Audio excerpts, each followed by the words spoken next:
Good morning. Today we're going to talk about the Epic of Gilgamesh. We're going to talk a little bit about the outlining of points and what happens in the story. But let's start first by talking about the literary characteristics of what an epic is. An epic is a long narrative poem that tells the story of divine beings and people fighting a war or taking a long and arduous journey. Now, epics originally were sung to an audience. These were not written down and sold for people to read. This is for somebody to perform to an audience in front of them. Epics revolve around the struggles and exploits of an individual hero, whether they're godlike, whether they are just like you and I. Usually your epic involves one particular person as the main narrator. Now, epics deal with legendary or historical events of national or universal significance. So there's likely some bits of history that have been exaggerated, but there certainly probably is some historical events that are dealt with in epics.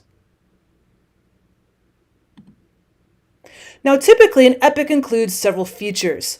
Usually you have stylistic conventions such as at the very beginning, you're going to invoke a muse to help you get through this long poem.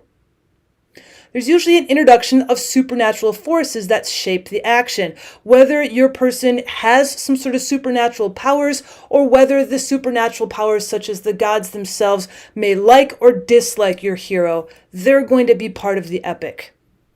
There's usually also a conflict in the form of battles or other physical combat that shows the heroism and the true aspects of the person that we're discussing in the epic. So let's look at the history of Gilgamesh. We first discovered this story with British archaeologist Austen Henry Layard in 1839 when he was excavating the Assyrian mounds.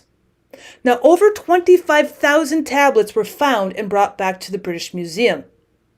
Now, the tablets were written in cuneiform, a wedge shape of writing by the Sumerians.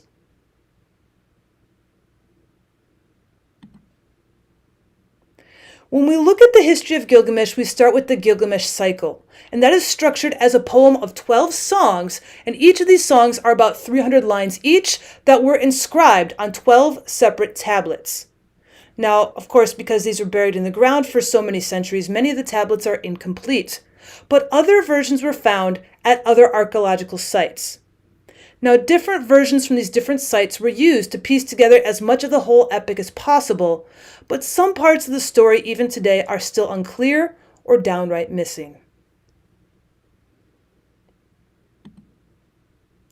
But the parts that we do know of the history of Gilgamesh, Gilgamesh was a real king, and he ruled Uruk around 2700 to about 2600 BC. Now, he probably led an expedition to bring back timber from the north. Timber is not exactly an abundant resource in the plains of Mesopotamia. And he's also known as a great builder. So our first plot structure we're going to look at is Quest 1 in the Epic of Gilgamesh, and that is the forest journey. We're off to find trees. There's 3 levels of purpose for this journey: to obtain cedar, to build temples, and to build our bigger parts of structure in society. It's also for Gilgamesh and Enkidu to have an adventure and to gain fame. After all, he is a king. He needs to do something to cement his name as a hero. It is also for Gilgamesh to fight the evil Humbaba on behalf of the god Shamash.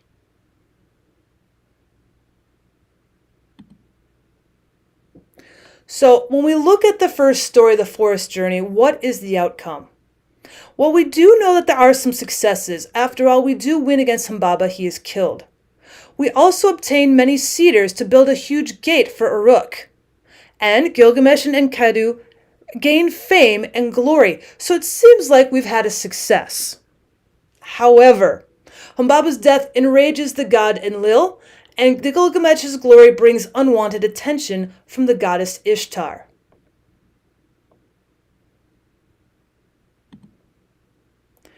So Gilgamesh has spurned Ishtar's seduction when she comes for him and recounts her unsuccessful relationships, and Enkidu insults Ishtar after killing her bull. So one of the things we usually see in epics is that we have angered the gods at some point and there's going to be some punishment, and in the Epic of Gilgamesh this definitely happens. So when you have now two angry gods, you're likely going to have one dead human. So when we look at our second quest in the Gilgamesh plot structure, now we're looking for everlasting life. So the purpose for our journey in quest 2 is to now mourn the death of Enkidu. After all, if you're going to kill the bulls of Ishtar, you're not going to survive much longer. But now because we worry about death, we're now searching for the secret of immortality.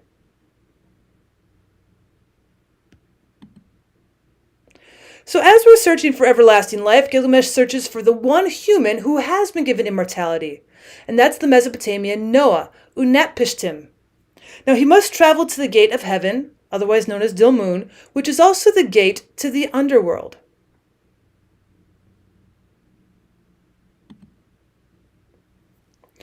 Now, as we look at the second quest, there's a lot that is going on in the search for everlasting life. You also get the story of the flood and the return.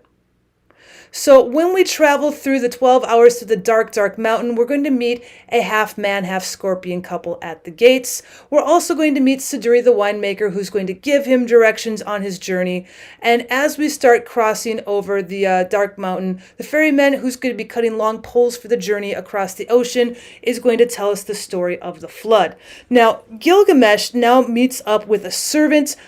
He and Utnapishtim are going to have a test, and now Gilgamesh takes a sleep test, which he fails, but then Utnapishtim's wife convinces him to give Gilgamesh the parting gift anyway. Finally, Gilgamesh and the ferryman are going to turn to Uruk. And that should be it for our first two quests. If you'd like to do more quests from the Epic of Gilgamesh, please leave a comment down below if you'd like me to outline some more. And as always, I'd appreciate it if you subscribed.